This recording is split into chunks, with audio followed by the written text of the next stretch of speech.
तर बारामतीच्या पोटनिवडणुकीत मात्र मतदानाचा टक्का हा घसरल्याचं पाहायला मिळतंय। 58.17% मतदान बारामतीत झालंय। 2,23,705 मतदारांनी मतदानाचा हक्क बजावलाय। 2024ला 72% मतदान झालं होतं। 2024च्या तुलनेत मतदानात 13%पेक्षा जास्त घट झालीय। बारामतीसह राहुरी पोटनिवडणुकीची 4 मे रोजी मतमोजणी होणार आहे।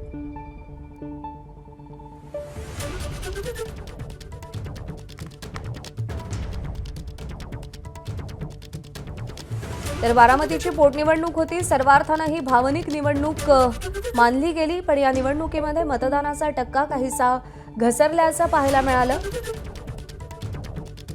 अजित पवारांच्या निधनानंतर सुनेत्रा पवार बारामती विधानसभेच्या उमेदवार आहेत आणि एकूण 22 उमेदवार काल रिंगणामध्ये होते। त्यांच्यासाठी मतदान झालेलं आहे, पण 2024ला 72% मतदान झालेलं होतं आणि 2024च्या तुलनेत आता 13%पेक्षा अधिक घट मतदानामध्ये बारामतीत पाहायला मिळाली। सुनेत्रा पवारांनाच विजयी करा असा आग्रह, असं आवाहन सातत्याने केलं गेलेलं होतं। बारामती हा पवार कुटुंबाचा आणि अजित पवारांचा गड मानला जातो।